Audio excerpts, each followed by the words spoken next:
Hey everybody, how we doing today? Beautiful day here in the Florida Keys, out on the reef again, staying focused. Actually, after my offshore trip, which made me super happy, really pumped up my confidence level that everything's working and it's all good.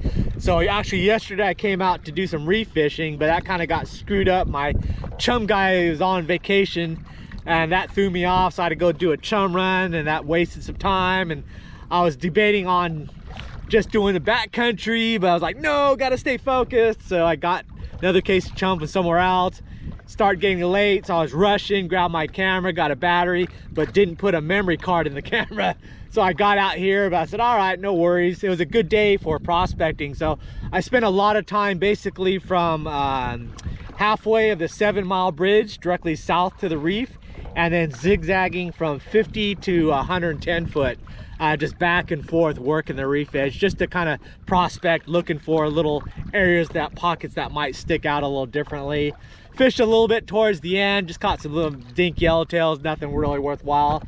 Then since I had the chum today, and this is the last moderately nice day before the winds start picking up for the weekend, I figured I'd come out and do another reef trip with some fishing. So I moved over here just south of Bahia Honda Bridge. So I'm more towards the west since I'm doing a lot of prospecting. I'm set up in, well, this is the other problem. My fish finder is giving out, or the back screen is, the white backlighting is died on it. So I'm not sure what's going on. I've been getting the white screen of death when it boots up, but if I whack it hard enough a few times, then it boots up normally and it's been working. But now it's there. I could see it if I show it in the sun, and then it's readable somewhat, but I think it's dead. So Patreon supporters, I think that's where the money's gonna go this month. Happy days, I saved $300. The fish finder is actually still alive.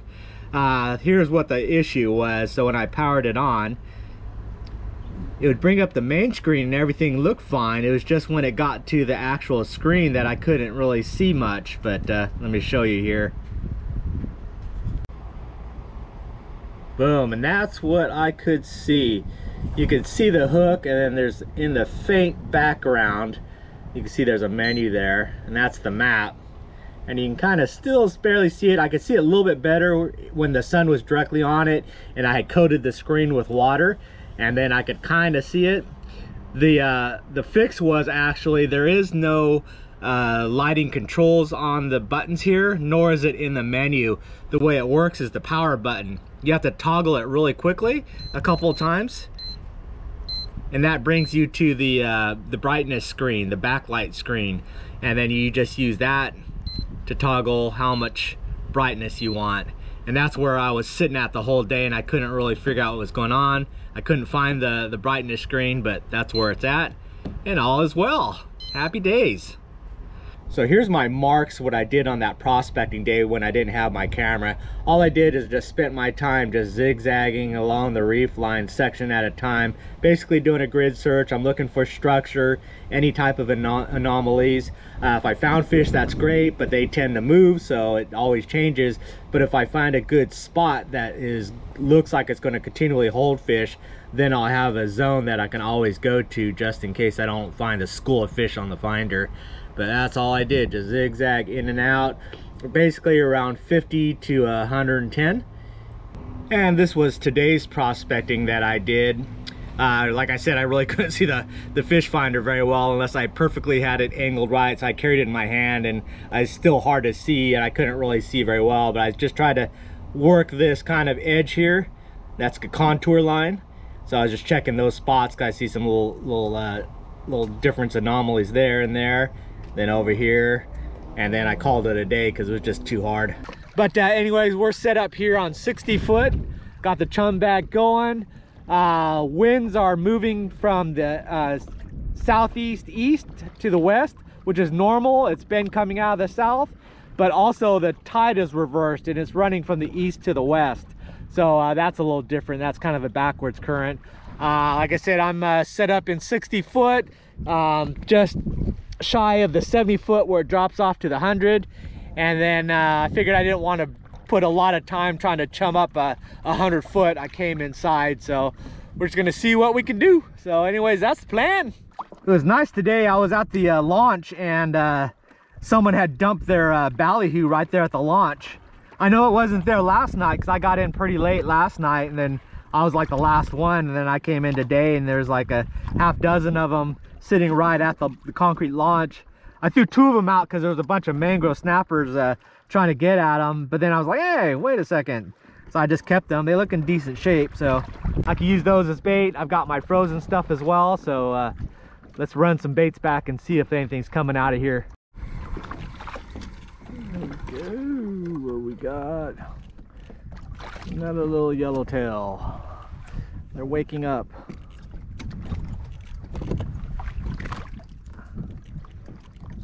Get out of here. There we go. A little better yellowtail. Getting bigger. Hey, stop it. Stop. I think there's a school coming through here. Keep them happy. All right, change of plans. I burned through about a half a block of chum, and there was just nothing coming up. No ballyhoo, hardtails, blue runners, even chubs didn't show up. And then I put a couple baits back there and never even got touched. So yeah, I'm not really feeling it. It would be worthwhile for me to do some prospecting out here, but without being able to see my GPS tracks and then being able to save them if I'm going to junk this unit, yeah, it's just going to be a waste of gas. So I think what I'm going to do, since I have my reef anchor, is that I'm going to head in. That'll get me closer to the launch for that storm front coming this evening. Plus, I won't have to worry about having a problem getting stuck out here. And hit either the Bahia Honda Bridge or maybe 7 Mile. I'm leaning towards Bahia Honda because I'm almost directly south from it. And then work those deeper waters, use the other block of chum I've got, those baits, so I don't have to freeze them up again. And yeah, I think I'll get more action that way. So we'll ride off the reef run. I made it out here. A lot of this stuff is just getting confidence in this new rig. And yeah, my confidence levels are up there for offshore and stuff. So I think we're good there. So let's go on in and see if we can catch something. All right, we made it over here to the Bahia Honda Bridge. There's a state park there. We're on the Atlantic side still. The wind was blowing perfectly right towards it, so it was kind of the easier route to get to. And I'm still going to check it out. If the current is just really cranking it, I still might go to the 7 Mile Bridge, so I'll be closer to the launch, and then I can stay till a little bit later, till dark maybe, and try to catch that bite. But we'll head on over here, check out the current, see what it's like, and then if it looks good, we'll go ahead and just anchor up and do some fishing. Yeah, I was looking at the park. There's nobody on the beaches, no one on the bridge. Super quiet right now. And all right, let's go check it out.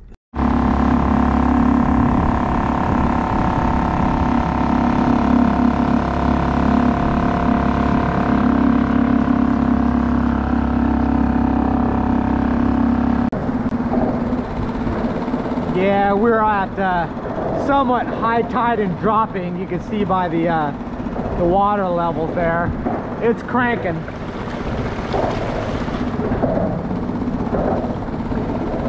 Generally not my cup of tea. It'll just blow that chum through, and I don't know. It's gonna be a lot of work. Have to use some really heavy weights and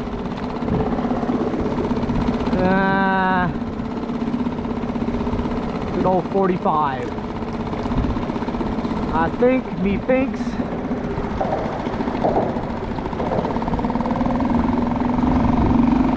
I might just go to the 7 Mile Bridge. All right, I said screw it, I'll give it a shot. With this much current and how hot the water is, it's gonna burn through a chum real quick, so I figured I'll just do one chum brick, see what happens here. Pull a couple of snappers at least, I think. So let's see what happens. I think with this amount of current, probably should go with the Cobra jig heads, quarter, half ounce, but I'll try this weighted circle hook to see what the drift is going to be like. There we go. This hit a pilchard. Fighting good. A lot of current though.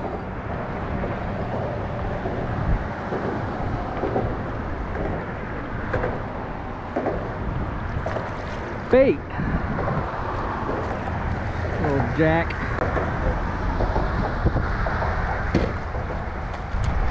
Oh, ow, ow, ow. Something's biting. Get whacked by a shark.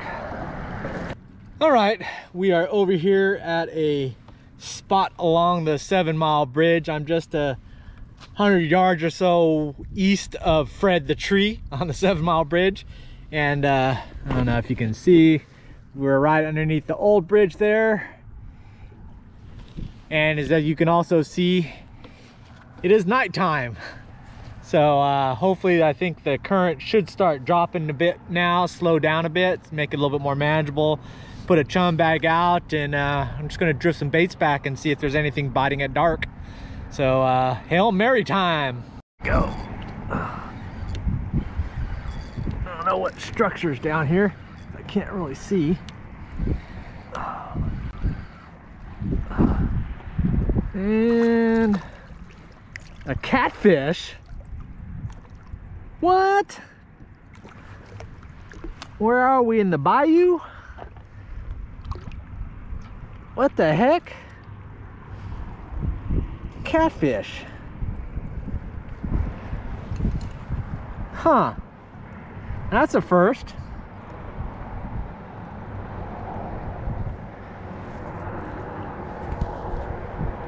What are you doing, bro? Catfish. Huh. Kind of stunned there. Didn't expect that. However, I don't want you and I don't want your spines. Oh, no spining. There it goes. Catfish. That's crazy.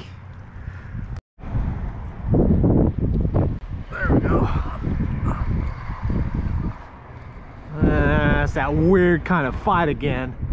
I think I've got a school of catfish or weeds. What the heck is? Oh no! Got our mangroves. Yeah. At least the right species is down here. Man, he swallowed that cobra jig head. I'm gonna have to switch over to the circle hooks. Man, these fish are hot. The water is just so hot. I think we've got one on. Oh.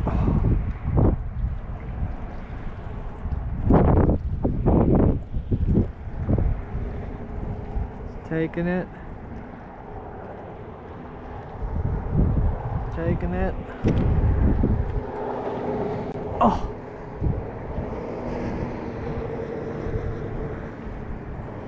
There it goes. That's a little better. Don't. Oh, came off. Or a shark ate it. What the heck? Oh, I just have it grunted, pulling them in sideways. That's why. You got gilled, grunt. I was happy there for a little while. Shark bait. All right, something's taking it. Eat it, eat it.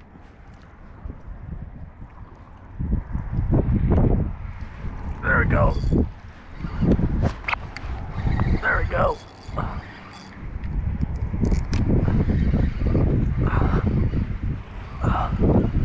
This is better. Unless it's another one of those sideways grunts. Another catfish. What the heck? I didn't come all this way for big old catfish. Oh, slime in my line and everything. Ugh.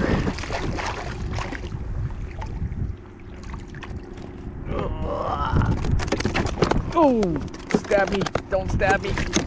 Don't stab my gas can. Don't stab my foot. Settle down. Dang it, catfish. Oh.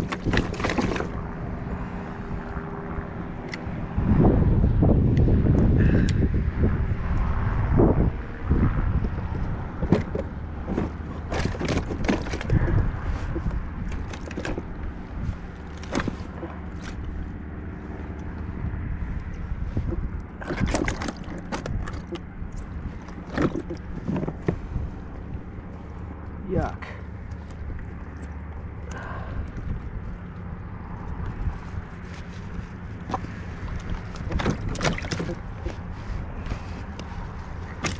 This dude's angry.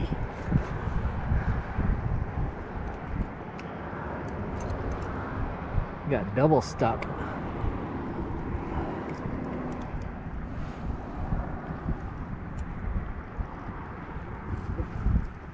How did he get hooked like that?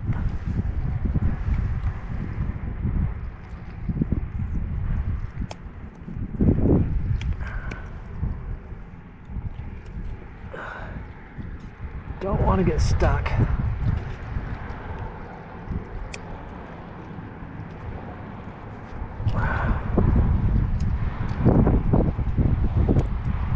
Jeez Louise. There he goes. Get out of here.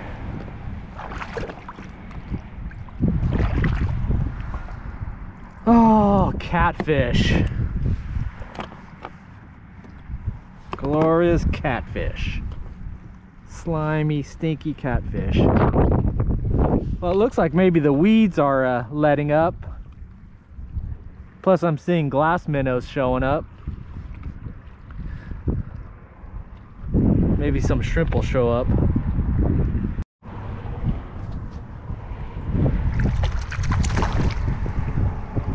Yay! Another catfish!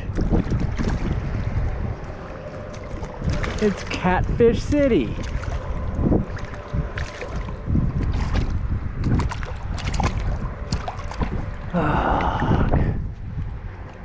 Another victim of today's trip. The shear pin on my rudder snapped off when I was over at the bridge. Thankfully it was just miles down the way so I could idle back, but if this would have broke offshore I'd be screwed, because I never thought about getting a spare shear pin for the rudder. I have one for my blue kayak, but that's a different rudder system, so I'm kind of dead in the water because I don't have a replacement. But at least now I'll order a couple spares as well, because that's a bad thing to happen there. That's a big piece to just be hanging off, and an expensive piece if I lost it. So another victim of today's fishing trip.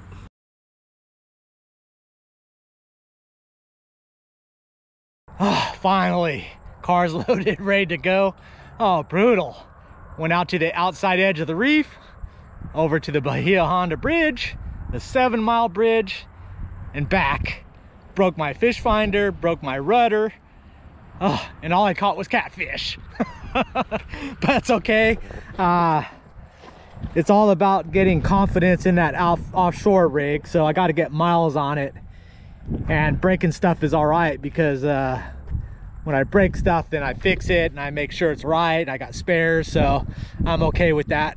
But anyways, thanks for watching, and I will see you next video. Bye.